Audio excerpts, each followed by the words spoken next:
Well, the Vikings on the road in Seattle playing the quarterback that they let go, Sam Darnold, and they don't have their starting quarterback, J.J. McCarthy, who remains in concussion protocol at this point. It doesn't look like he is going to be able to play. He is ranked last among all quarterbacks in completion percentage this season, so it's likely the undrafted rookie, Max Brosmer, getting the start in Seattle. All right.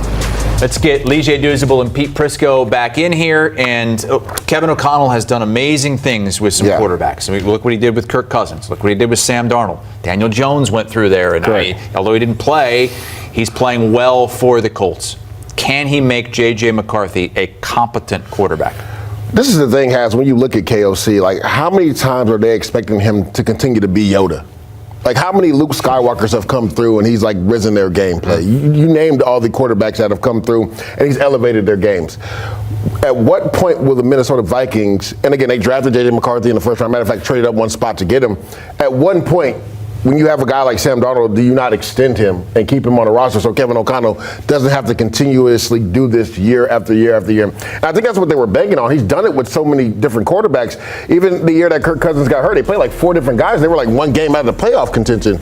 But at what point, if you're the Minnesota Vikings, when you have a guy solidified like a Sam Darnold or even Daniel Jones was there and they potentially wanted to sign him back, but they didn't give him enough money, do you let Kevin O'Connell have a veteran guy? J.J. McCarthy has struggled. He's looked good in the fourth quarter against the Bears. But besides that, and then you could say maybe the Detroit Lions game, he hasn't looked good.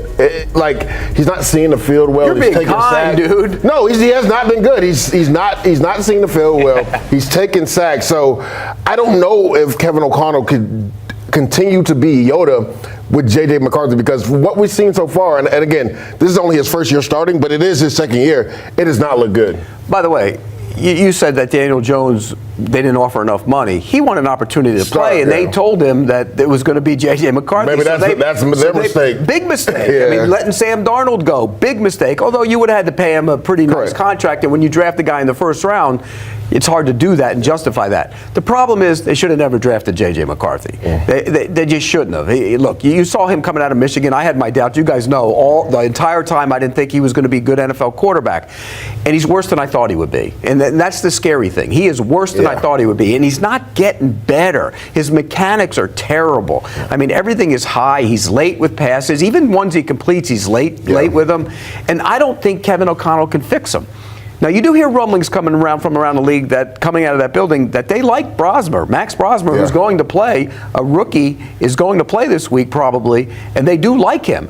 What if he goes in, and this is a tough test, you go to Seattle and you play that defense in that building for your first NFL start. What if he goes in there and plays well? I don't think he will, but what if he does? Then what? Then what do the people in Minnesota start saying? And when you look at it, getting back to J.J. McCarthy, when you look at this roster, Pete, going into the season, most people would say it was probably the best constructed roster besides the quarterback position. Like, they did everything possible, to make sure J.J. McCarthy would have success. They retooled the interior of the offensive line. They retooled the interior of the defensive line, right? They brought in guys. They were already set when it comes to pass catchers. They have one of the best groups in the league. And they traded for Jordan Mason to even take more pressure off him. So I think that's why it's alarming, because they literally have done everything from a personnel standpoint to make sure this young quarterback could have success, and he has not had success. Pete, what specifically does J.J. McCarthy have to improve on to be an NFL starter? Mechanics and getting the ball out on time and his accuracy. I mean, everything. Right now, if you look at his game, there is nothing that he does well. Nothing. He can get outside the pocket and he can create a little bit with his legs, which is a plus. But when he does, he doesn't make enough plays down the field. Look. You have Justin Jefferson on that roster. You have to find a way to get him involved and get him the football, and they just haven't done it enough. And so, I mean, look at these numbers. They're horrendous. He's in good company, though. Look at that. Stafford and Goff. Those two dudes panned out, didn't they? Okay, but that guy on the left, Matt Stafford, always had a rocket for an arm back in the day, and the guy on the right was, look, took him a little while, and everybody thought it would. Well, I would also say when you look at how the rosters were constructed, when you look at Jared Goff and Stafford, J.J. McCarthy's in a better scenario with the current roster that he currently has.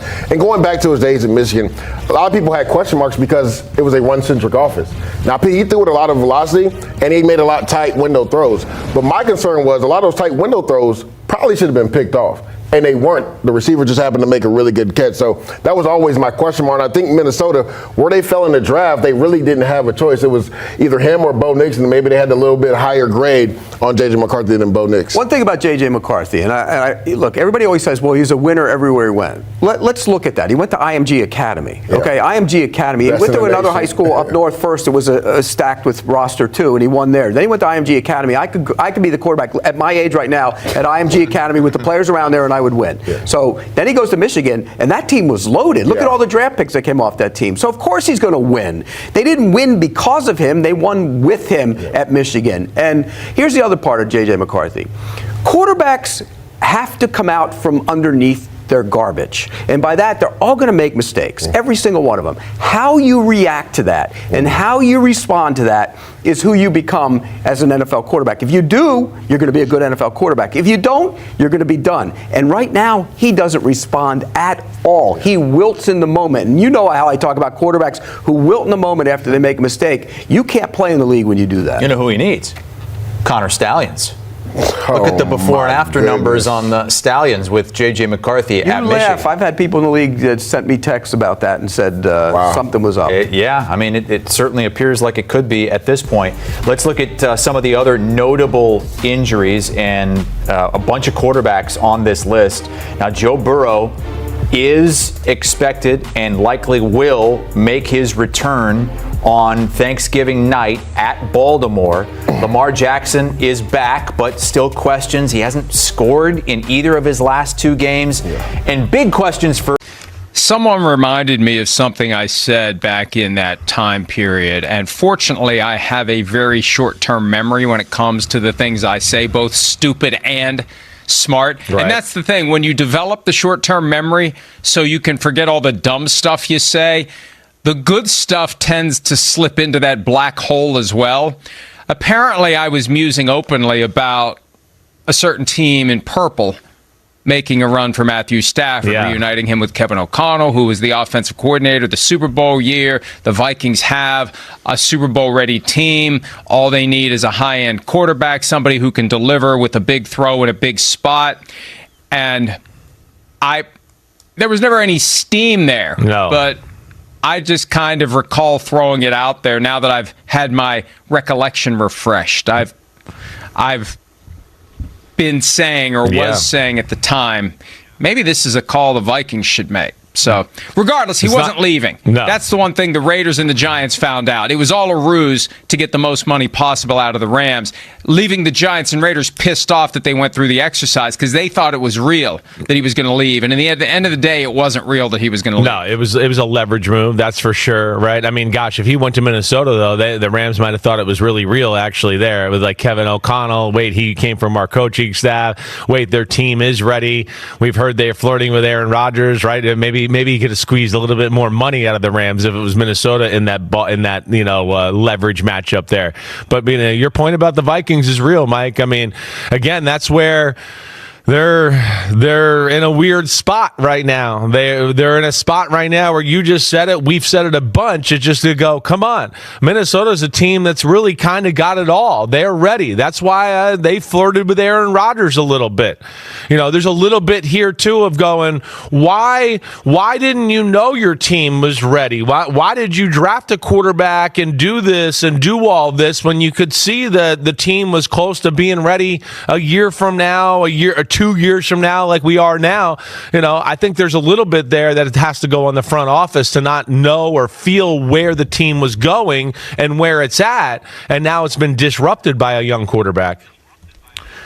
Well, and Devin and I talked about this yesterday, and I'm writing something currently, not literally currently, but I started on it this morning. Usually I like to, if I get up earlier than usual, get a post up, copy, paste, snarky comment. But this is like thought piece, no copying, no pasting, and minimal snarky comments, but there's always at least one. My theory is, and this goes back to March when people were dealing on the outside with the Vikings, Sam Darnold, Daniel Jones, J.J. McCarthy, who's making these bigger picture strategic decisions. And even though, obviously, the apparent reality that J.J. McCarthy doesn't have it, whatever it is. And I'm informed by 50 years of watching great quarterback play for the most part, 70s and 80s, until Dan Marino, Dan Fouts. Like it, in the 70s, it got a little rough until they opened the game up some. But I've seen a lot of good quarterback play. I've seen a lot of bad quarterback play. And it's the eyeball test that we talk about. And McCarthy has yet to pass it. And the stats are just horrendous. But there was no one in the organization, in my estimation, and if that person is there, I don't know who it is, and if that person is there, they failed. Nobody bothered to take a step back and say, okay, we made this guy a first-round pick, 10th overall. We traded up to get him. He missed all of his rookie season. We had a great year with Sam Darnold. We had Daniel Jones fall into our laps.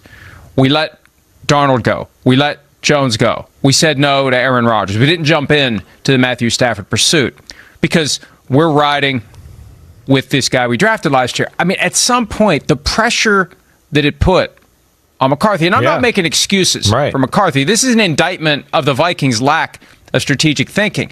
They have created, there's already enough pressure when you're the 10th overall pick in the draft. When you're the guy that just kind of came out of nowhere because your college coach is hyping you up excessively and relentlessly. All of a sudden, McCarthy's in the mix with all these other guys when maybe he wouldn't have been. I don't know.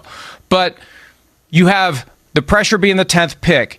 And these weird circumstances, didn't play at all, rookie year, greater urgency to prove yourself. They let the guy that went 14-3 go, greater urgency. Daniel Jones, let him go, greater urgency. Aaron Rodgers, no thank you, all-time great, no thank you, greater urgency. So to the extent that McCarthy is trying too hard, thinking too much, it's a product of the circumstances. Yeah, and they created those circumstances. Yeah. And that, if you're a Vikings fan, and I'm almost not anymore, but if you're a Vikings fan, the thing that should dismay you the most is the lack of a vision, short-term and long-term, and an understanding of how these factors are going to come together and dump a crap load of pressure on this kid. Yeah, and again, I'm not making excuses for him. I'm saying he's in a situation that it would be very difficult for any young, unproven quarterback to thrive in, because you want to go out there and win the Super Bowl with one throw. Agreed. And I think that's why 1-2 they didn't get a high-end backup, right? Because they didn't want to add even more pressure to that situation with all the pressures you already laid down in the right way, right? And then on top of that, here we are now where, I mean, you got to question, can the kid stay healthy enough ever here to, lay down the framework to continue to get better? That's the problem you got to worry about too. And that was the problem, and people worried about that a little with him coming out in the draft. Him and Jaden Daniels, they were a little frail, right? And we're seeing here in year 2, it caught up to Jaden Daniels a little bit, but those same thoughts are with J.J. McCarthy. And we know how frail he got this at the end of last season into the early offseason this year, and some of the reports about, wow, he's really skinny, he's got to put weight on, all of that. But yeah, there's a lot of concern there in Minnesota about how this goes. Right. He was. Right. I know. He was. He looked like my 18-year-old nephew when I saw him on the sidelines of one of the late season games. Yeah. He did. Yeah. No. It's like, now who's you're that dealing kid with out that, there? Is that somebody's kid? Right. You're dealing with that, and now you have the, the injury bug, basically. The guy that can't make it out there for more than 2 games in a row without something happen. That's concerning as well. It's hurting his development. He's not being able to practice and all of that. So here we are, and yeah, your Vikings are in a very tough spot for sure.